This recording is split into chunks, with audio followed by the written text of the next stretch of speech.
ચાલો નાટક જોવા જઈએ, નાટક જોવા જઈએ, ચાલો નાટક જોવા જઈએ, નાટક જોવા જઈએ, ચાલો નાટક જોવા જઈએ. અલ્યા આ આપણા બધા તો આવી ગયા, પણ પેલા રંગલો ભાઈ છે નહીં આયા. એ આયો આયો રંગલો, આયો આયો રંગલો, આયો આયો રંગલો, આયો આયો રંગલો. એ ક્યાંક વાત કરે, દોલપાટ કરે, ને મોટા મોટા બફાટ મારે. આયો આયો રંગલો, આયો આયો રંગલો, આયો આયો રંગલો, આયો આયો રંગલો. અલ્યા રંગલાભાઈ, આ તમે તો આયા, પણ પેલો રંગલી બુન કેમ નહીં આયો? રંગલી બુન એ તો વળી બેઠો બેઠો ગૂગલ માં કોક ખોળતો તો, મન નહીં લાગતું એવો આવ. મર મુઆ રંગલા, લે હું તો આઈ. આઈ આઈ રંગલી, આઈ આઈ રંગલી, આઈ આઈ રંગલી, આઈ આઈ રંગલી. તૈયા તૈયા તૈ, તૈયા તૈયા તૈ. અલ્યા ઉભા રહો ઉભા રહો ઉભા રહો. આ તમારું તાક થયા થયા તો ઠીક, પણ ઓય ભેગા ચમ થયા છો એ તો કો. અરે કાકા, નવદીપ વિદ્યા મંદિર દ્વારા કાર્યક્રમ રાખ્યો છે ને એટલે. એ બુન, આ તો તમારું પેલું ડમડમ વાગ્યું ને એટલા ખબર પડી, પણ આ કાર્યક્રમ એનો છે તો કો. અરે કાકા, આજે 8 માર્ચ વિશ્વ મહિલા દિવસ. અરે કાકા, આજકાલ સ્ત્રી પુરુષ વચ્ચે ખૂબ જ ભેદ વધી રહ્યો છે. અત્યારે સ્ત્રી પુરુષ સમોવડી બનવામાં પોતાની શક્તિઓ વેડફી રહી છે. સ્ત્રી એ ભૂલી રહી છે કે તે પહેલાથી જ શક્તિશાળી છે. તો મહિલાઓની શક્તિ, ભક્તિ, પ્રેમ, કરુણા, વાત્સલ્ય અને સંઘર્ષની વાતો વાગોળવા માટે ભેગા થયા છીએ. ઓહો બુન, તો તમે ખૂબ સારું કામ કરો છો. તો તારા મને અને આયેલો બધાને સમજાવો. તો પછી સાંભળો.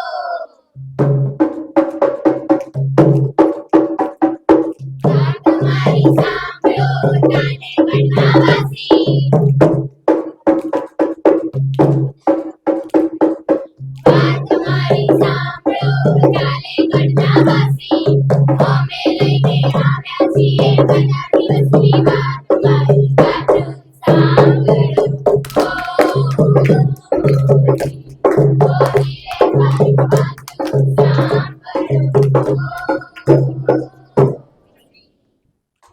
યત્ર નાર્યેસ્તુ પૂજ્યન્તે રમન્તે તત્ર દેવતા.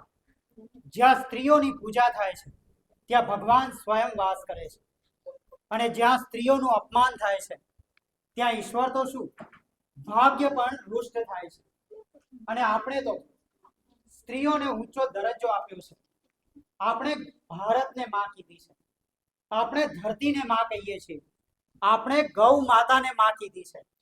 આમ જે આપણું સંરક્ષણ અને પોષણ કરે છે એને આપણે માં કહીએ છીએ. અને સદીઓથી સ્ત્રી પોતાની ફરજ અને જવાબદારી નિષ્ઠાથી નિભાવતી આવી છે. પછી એ સતયુગ હોય, ત્રેતાયુગ હોય, દ્વાપર યુગ હોય કે પછી કળિયુગ હોય, જ્યારે જ્યારે આ પૃથ્વીને જરૂર પડી છે ત્યારે એક સ્ત્રી હંમેશા મોખરે રહી છે. જ્યારે જ્યારે સમાજને જરૂર પડી છે ત્યારે ત્યારે એક સ્ત્રી પૃથ્વી સ્વરૂપે પ્રગટ થઈ છે. પછી એ સતયુગમાં હરિશ્ચંદ્રની પત્ની તારામતી હોય, ત્રેતાયુગના શ્રી રામના પત્ની સતી સીતા હોય, કે પછી દ્વાપર યુગના દ્રૌપદી હોય, કે પછી આ કળિયુગમાં ગાંધીજીના પત્ની કસ્તુરબા હોય. સ્ત્રીએ હંમેશા પોતાનું સમર્પણ આપ્યું છે, પુરુષના પડખે ઊભી રહી છે, પુરુષના નિર્ણયમાં સાથ આપ્યો છે.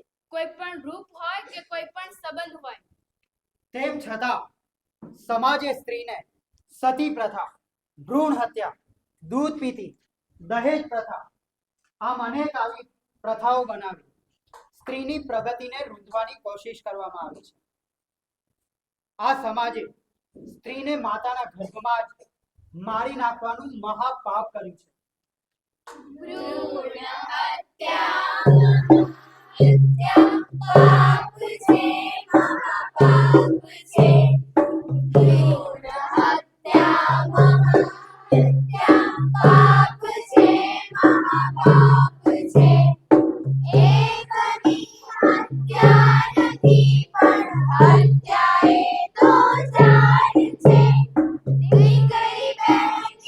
વતની માતા હત્યા સૌની સાથ છે ભ્રૂણ હત્યા મહાહત્યા પાપ છે મહાપાપ છે પરંતુ આજે દેશ બદલાઈ ગયો છે ઘરની જવાબદારી સાથે સાથે સ્ત્રીઓ દરેક ક્ષેત્રમાં પોતાની ભાગીદારી કરી રહી છે પછી અવકાશ યાત્રી કલ્પના ચાવલા સુનીતા વિલિયમ કે પછી શિક્ષણ ક્ષેત્રે ક્રાંતિ લાવનાર સાવિત્રીબાઈ ફૂલે આઝાદીની લડતમાં સાથ આપનાર મેડમ કામા કે પછી આપણા વડનગરના તાનારીરી આ બંને બહેનોએ સંગીત ક્ષેત્રે પોતાનું આખું જીવન સમર્પિત કરી દીધું આજે સ્ત્રીઓ પોલીસ ફોરેસ્ટ ઉદ્યોગ ડેરી પશુપાલન દરેક ક્ષેત્રમાં આગળ પડતી છે હાલના આપના રાષ્ટ્રપતિ દ્રૌપદી મુર્મુ આપણા કેબિનેટ મંત્રી એવા સુષ્મા સ્વરાજ ગુજરાતના પહેલા મુખ્યમંત્રી આનંદીબેન પટેલ આઈપીએસ કિરણ બેદી હિમાલય સર કરનાર અરુણિમા સિન્હા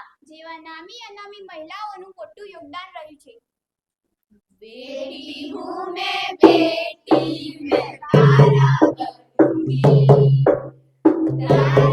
बनूंगी सहारा बनूंगी बेटी हूँ मैं तारा बनूंगी गगन पे चमके चंद्रमा मैं धरती पे चमकूंगी धरती पे चमकूंगी मैं उजियारा करूंगी पढ़ूंगी लिखूंगी मैं मेहनत करूंगी अपने पाँव चलकर मैं दुनिया